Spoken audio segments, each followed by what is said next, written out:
frickin' finally, what you've all been waiting for probably. Video games, there's so many. So in no particular order, I got a Game Boy game here. It's like Nangoku Shonen Papuku-kun. So it's like Southern Island Boy Papuku or something like that. In any case, this game's really cool. It's a little puzzle game.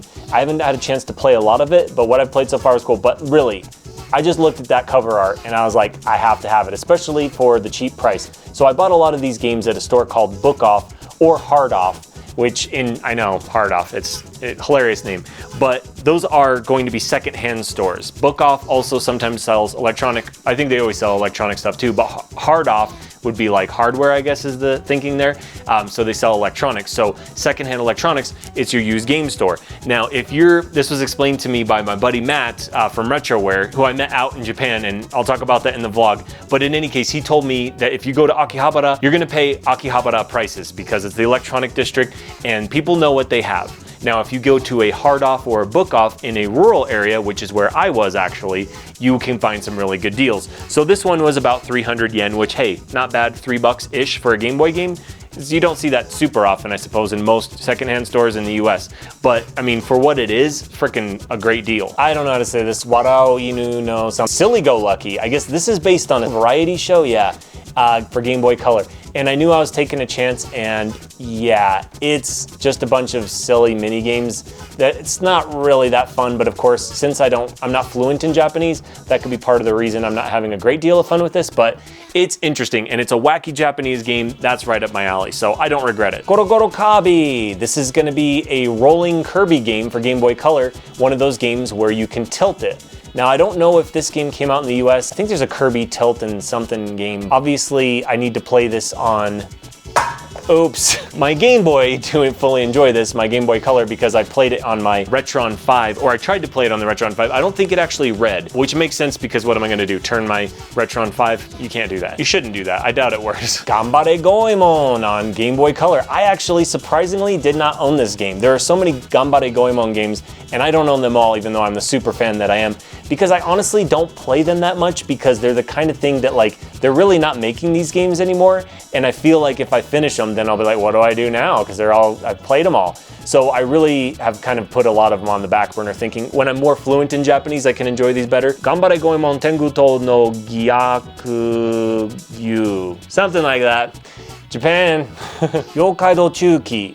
This is a game that I saw Arino play on Game Center CX, and he played it on the TurboGrafx 16. What is that over there? I don't remember what it's called right now. Just thought of it. PC Engine. Anyway, this is the Famicom version, and it's pretty much the same thing, but with not as good graphics. This game is hard. I just played it. It's a platformer, and it's pretty fun. I need to play it more. And it's hard. Takahashi Meijin Bagute Hani. That's Takahashi Meijin. So it may look familiar to you guys. What we call, God, what do we call him over here? Master Higgins. But his name is Takahashi Meijin, which is actually based on a real person who could hit the button on the controller like 16 times within a second, 16 or 18 times within a second, something crazy like that back in his prime. So he was turned into a video game character, and that's our Adventure Island games. This game did not come out here. It's really weird. You play this bug honey girl, and it is weird. I couldn't quite figure out what I'm supposed to do. So it's one of those where you're flying around like randomly hitting items that you need to find. So not easy. All of a sudden you're playing Breakout. It's very weird. Cool, but weird, which is of course right up my alley. Kekyu something, I don't know. Antarctic Adventure. This is a game, actually I remember seeing Justin review this game, or he talked about it at one point, and I put it on my list of stuff to pick up, and I had just never seen it anywhere. It's almost looking kind of 3D. It's like a Mock Rider kind of game, and you're trying to avoid holes in the ice and jump over these little walrus guys and stuff. It's pretty cool. It is difficult. I mean, it is the type of game that you would have to play a whole bunch of times, kind of like Outrun. You run out of time when you get a certain distance if you don't make it further and get to the checkpoint. Buggy Popper, which I think is called like Bump and Jump over here or something like that. I mean, it is really just the same game. Kind of looks like Spy Hunter, but you've got to jump over gaps and stuff. Very cool. And I remember my buddy Ian talking about this being like one of his favorite games. So I saw it and I had to get it. And I got it. Maho Daiboken 2 or something like that. It's this little kid. I think he's like a manga character or something. He's a little magical kid. And he's like a magician. He's got magic powers. It's a platformer game. He eats like takoyaki or something like that, like little octopus balls, and I don't know. It's interesting. There's a lot of dialogue actually in this, so I had a hard time till I got to the game, which is cool. More practice for me, which I clearly need. Speaking of my Japanese abilities, this game, well, it's pronounced Bado Week, which if you think about it, it's English. It sounds like bad week, but it's actually bird week. And I wasn't really making the connection. I'm like, bad week for these birds? It's bird week. Anyway, this is a life simulator game, I guess, for birds. You're supposed to pick up butterflies or whatever, just insects and stuff, and feed your kids. They get hungry, you gotta feed them, and you gotta avoid this hawk guy. So it's a clever idea. I played it for a little bit. It's like, oh, okay, I think I'm done. So I want to go back and give it another shot. Obake no Q-tarou. I guess this is a character from a cartoon or something like that. The US equivalent was Chubby Cherub. So they completely changed the sprite from this unknown ghost character to Chubby Cherub. One Panic, which makes sense because you get barked at by dogs and then you get seen basically and you just lose a life. Whereas Chubby Cherub, you get barked at and for some reason, I don't know. It makes more sense in this, I suppose, because they're both very wacky games, and this one just goes all out wacky. I remember Pat, the NES punk, talking about the game Q-tarou, and I had no idea that that was why. Anyway, interesting video. I'll link it. Higemaru. He may look suspiciously like Popeye. I'm sure that's a coincidence, but I thought this was another game. I don't remember what the name of the game is that I'm confusing it with, but this one's more of like a full-on adventure game where you've got to drive a boat around, and it's pretty complicated. There's too much Japanese stuff going on for me to understand. And by Japanese stuff, I mean language. I'm gonna let you guys in on a little unknown secret. Remember Super Mario Brothers 2? Okay, everybody knows. But anyway, this is the equivalent of Super Mario Brothers 2 that we got out here that came out in Japan. So, of course, the game everyone knows by now, the game Doki Doki Panic, Japanese game, was turned into what we know as Super Mario Brothers 2. And when that came out, they're like, oh, well, let's bring it back to Japan and we'll call it Super Mario USA. So this literally is just Super Mario Brothers 2. I just thought it was cool to own for the history. And it is a pink cart, which they are just more brave in Japan. They will color carts all day, whereas all the NES carts, for the most part, were just straight gray. Very cool, pink cart. Here's a Kunio-kun game, which I won't even try to pronounce any of this stuff going on here. I'd have to look it up again, a lot of kanji. But anyway, this is basically the same as River City Ransom, but set in old Japan. It's very cool. I've been looking for this game for a long time. I paid I don't know, 20 bucks for it or something, maybe 15, 20 bucks, worth the price because I've been looking for it. Something in it is shaking. Takeshi no Daibouken. This is a notoriously crappy game. It was played by Arino on Game Center CX, and it was called a crappy game, basically. It is a very bizarre game. Like, I have no idea what's going on.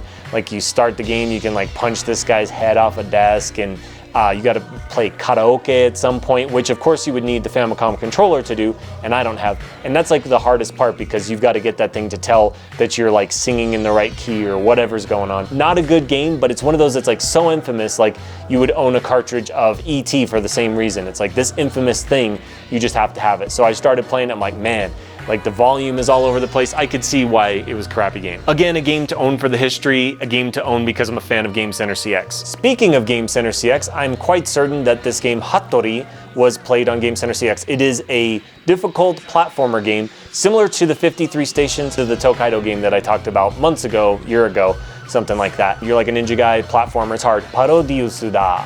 It's Parodius. It's a parody of shooter games. Have you ever heard of the Parodius series? It is totally a spoof on shooter games. So it's very wacky, like you're shooting bells kind of like you do in that game. We call it Stinger out here, but it was called Twin Bee in Japan. There's a lot of really weird images that are flying at you. So it's like a cute shooter. It's a cute 'em up. Rainbow Islands on Famicom. I already own this on Nintendo, but hey, why not? Famicom, look at that awesome artwork. We didn't get awesome artwork, we got crappy artwork. But I just really wanted to check this out because another game that Arino played on Game Center CX. And of course, it's the same thing, as far as I can tell. Urusei Yatsura, Namu no Wedding Bell, which is, yeah, Lum's wedding bell. What is it? Annoying guys or something? I don't know. In any case, this was reviewed by GameDave, who is on RetroWare. He did an awesome review of it. I will just not talk about it. I will link it below. Paman! This is a bizarre platformer, like the Wagyan dinosaur game. I picked up one of them, I talked about it a long time ago. But anyway, at the end, kind of like with the Wagyan, I think it's called series, at the end there's like a quiz or like a memory game or something like that. In this one, it's a board game, and you have to fight the boss at the end via board game. It's very bizarre, very cool. Debiru Warudo, Devil World, the only black box game, I guess, or game Miyamoto game made that did not come out in the US because of the religious imagery. Again, I learned that watching Pat the NES Punk's review of Devil World. I'll put it down below. You heard me, Devil Word, not World. It's a cool Pac-Man-esque game with some unique ideas. It is difficult. Miyamoto made it. Doa Doa, a unique maze game that was featured on Game Center CX. I wanted it and now I got it. I've had some of these things on a list for a while. At Super Potato, the used video game store, I picked up Mighty Final Fight, which did get a US release, but it's extremely rare and expensive, as I'm sure you know. The only downfall to this game really would be the fact that you can only play one player, but it's like chibi style Final Fight on NES or Famicom. Very cool. I own this game already. This is the original Goemon game on Famicom. There's a price tag right over his face.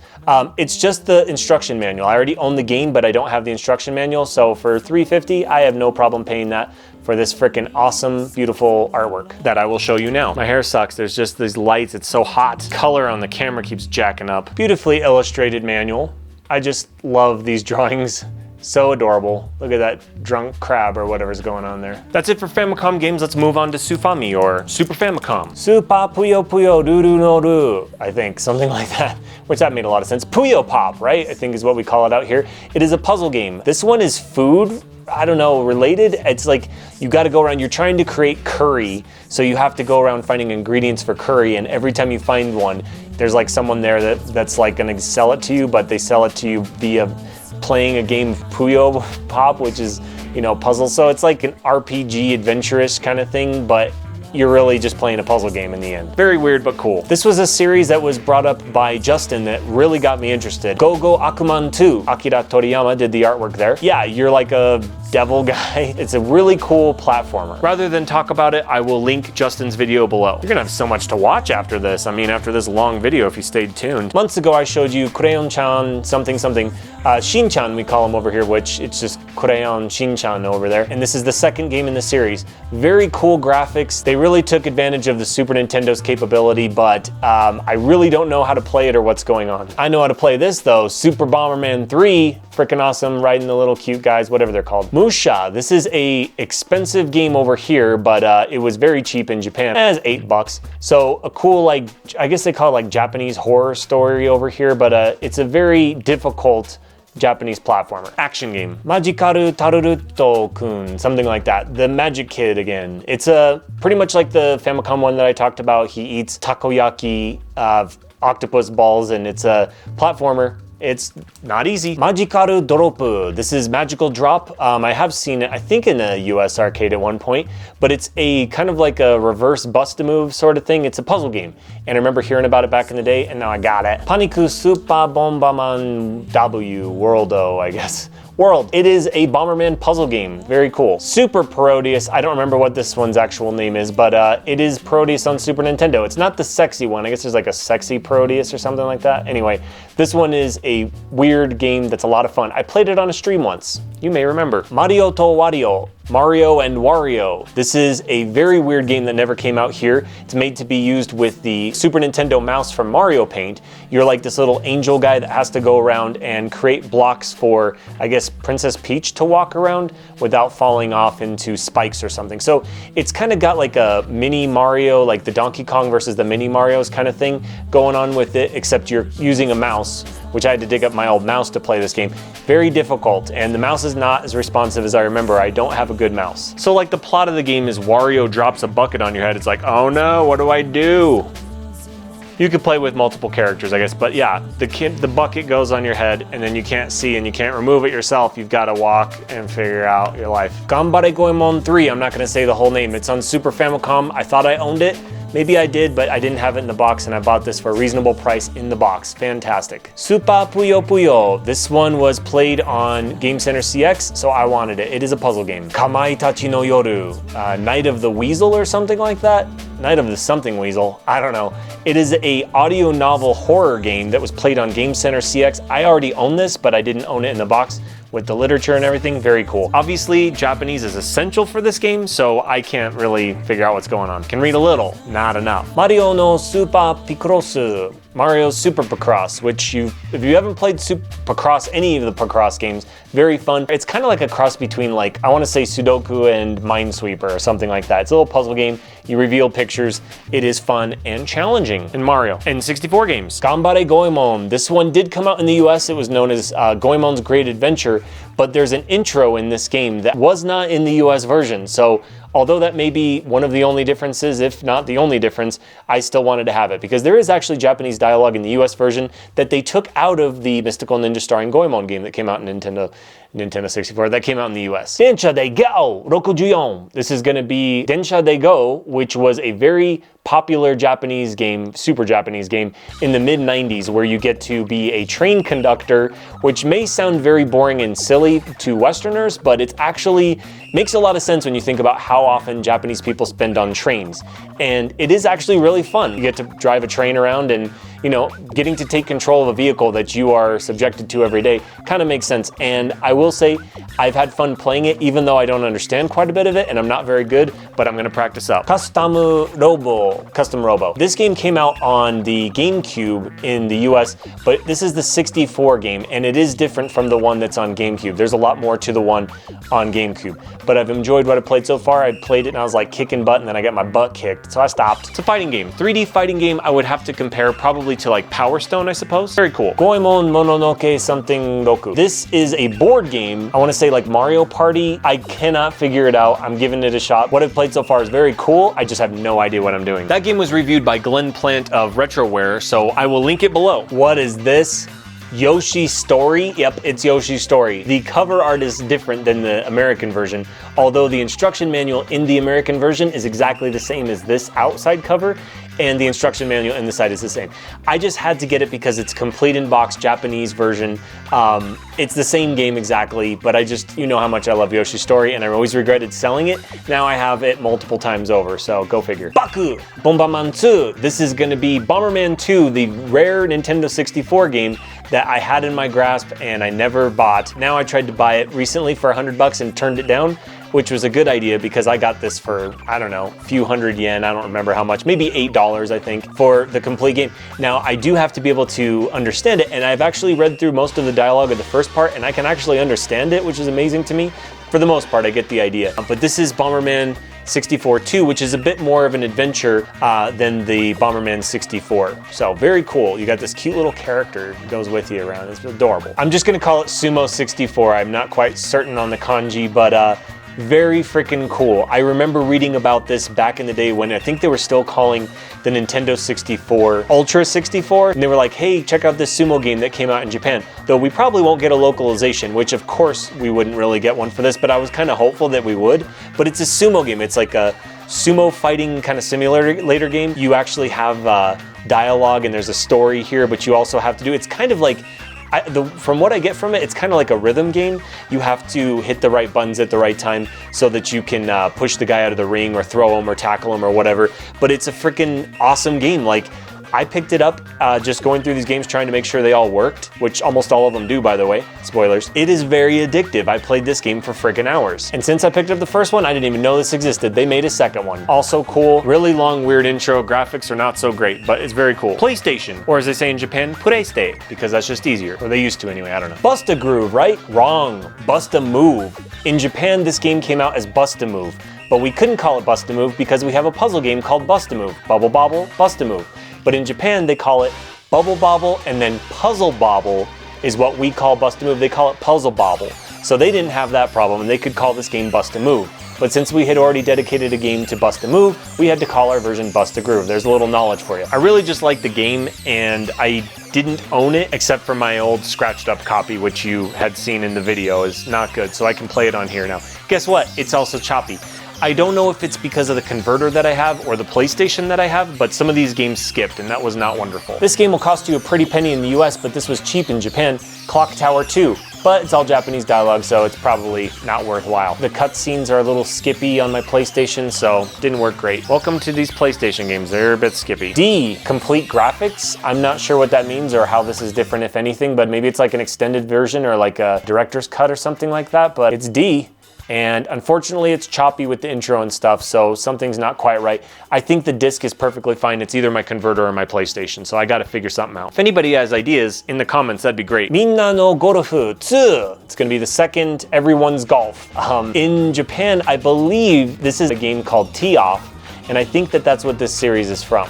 or yes, it's a golf game. It's cool. IQ Final. What is this, a quiz game? It's actually Intelligent Cube Final. I didn't know there was more than one. I guess it's a different version of Intelligent Cube. Intelligent Cube will run you a pretty penny in the US, but this was like $2. So it's a interesting like action puzzle game, I guess you'd say, and it equates to your IQ supposedly, at least they say that at the end, so yeah. Rescue Shot Booby Bowl. Rescue Shot Booby Bowl. It's a very cool game that I had no idea what this was. I literally looked at the cover and I was like, yep, and I bought it just because of that, and that's how I am, but I can't stop dropping stuff. I had no idea what was going on in the back, and I just said, this looks cool, I'm getting it. So what it turns out to be, it's pretty much, the closest comparison I could draw, it's a lot like Gumshoe. So you're walking down the path and like things are coming at you, you've got to shoot the things. You can actually shoot your character to make them jump or duck or whatever. Very cool, but again, it's a skipping on me, so I can't really play it and fully enjoy it. And of course, it's also in Japanese, but really, I don't mind that as much as I do the skipping. Dolphin's Dream. I might not have said this before, but when I was a kid, it was my dream to be a marine biologist, and then I found out I suck at math and science. So there goes that dream, but hey, Dolphin's Dream still exists, so I can play scuba diving game, which I have scuba dived. I'm a certified scuba diver. I did some scuba diving in Okinawa, spoilers. Here is a game where you get to hunt for treasure as a scuba diver. Very cool. Hajime no something, the fighting, I don't know, first battle, the fighting, something. It is a boxing game. I think it's based on an anime or manga or both. We did watch one of these anime for the Videocade commentaries, and I saw this and I just like thought of Lance. He's trying to collect all these games, so I thought I'd get it for him. So Lance already knows he's getting this. I'm gonna give it to him at Retro World Expo, which by the way, October, I believe. Be there, I'll be there. Vib-Ribbon. I love this game. I played it at Lance's like 2 years ago now. Wow, it's been a long time. And I fell in love with it. It's a rhythm game, very wacky, awesome music. I've played it before. At the time, I was looking it up online for import. It was gonna be like $85 if I remember correctly, but then shortly after that came out on PSN, which is awesome. And I figured, hey, this was $3 in Okinawa. I picked it up, thought it was really cool. It is cool, but again, my PS1 is not loading it properly, even though I'm using a converter. So any ideas on that would be cool, but hey, I can play it on PSN anytime. However, thanks to Redbook Audio, I have already downloaded all of this music onto my laptop. The only disappointing one in the bunch, I got Poppin' Music 2, which is a rhythm game in Japan, very cool. It was not featured, but it was part of an arcade scene in the movie Lost in Translation, and they played a really cool song from there, which I played at the beginning of my last update video. I was looking for it forever, and I just found it recently, and what made me think to do that was this. I tried to play it, it won't even play it. I think it's recognizing that I'm trying to play it on a US console, even though I'm using a converter. I can't quite make out what the error is saying when it pops up, but the disc is in good condition. My converter or PS1 may be causing the problem, but I would like to play it, I can't. I don't know if the music's good. Probably the one on version 6 or 8 or whatever is definitely really cool. Last but not least, I did actually save this one for last on purpose because I think it's really cool. The game itself, Densha De Go on PlayStation 1. Not that big a deal. This was 100 yen. It's really not that big a deal. I already have it on Nintendo 64, right? This isn't what's cool. What's cool is over here. At a book off in, I believe, Kawagoe, I found this controller. It is the Densha De Go arcade style controller. It looks like you're conducting a train proper. So this was the 4th box that I had to ship back from Japan all by itself. It is a little worse for wear, but I have the controller, which I'll grab right now. And here we are, and here it is. It is the controller. Oops, for PlayStation. I mean, you actually control it like you would a train. It's got the, you know, brake or gas, basically the equivalent anyway. And then buttons over here, you know, you got your horn and whatnot. It's kind of like the PlayStation buttons, but obviously they're not all there. So you've got 5 buttons over here and this, and I don't know, place to put your drink. I don't really know what that's for. Maybe there's an attachment I don't know of, but in any case, I have played, I don't want to drop that. I have played this, it does work. Played it with my buddies who were just kind of like, what the heck are you playing? So I played it with Brandon and buddy AJ, who I mentioned on one of the episodes, but we played it one night. that just does that. I just thought it was really cool because I had looked into at one point what it would cost to import the game and the controller, and I think I was looking in the end like at $100. This was $2. $2. It cost me 16 bucks to ship it, but $2 for this, so I think that was a good deal. The reason I really wanted it, as a big fan of Game Center CX, there was an episode where he played this, you know, with the controller, and he had like a conductor's cap, and I think he even did like a train whistle thing or something, and he always had to say Shupatsu Shinko or whatever, like whenever he had to go. So he was embarrassed by that, but I was thoroughly entertained by it. So now I could do that. I could put on my conductor's cap and like play the game. Anyway, it's really cool. this was like my prized video game thing. Even though I found things that were probably more, you know, valuable and whatnot, to me this meant a lot just to find this for $2 in a freaking book off. As you can see, there's a lot of material here probably for a future video. I could do a video game review or maybe Game Show Ultra episode based on one of these things. So if you, any of that you'd like to see, please put it in the comments below. Thank you for staying tuned for, well, I've been recording for 1 hour and 40 minutes, but I'm sure it won't be that long. Hopefully I can keep it under an hour, my God. Thanks for staying tuned. Stay tuned for my vlog, which will detail all the stuff that I did in Japan over the 3 weeks that I was there, and then music video or music videos. I'm thinking about breaking it up maybe into individual music videos based on like the tone of the music and what type of stuff. Whatever, that has nothing to do with this. Talk to you soon. Pew! I lost my voice.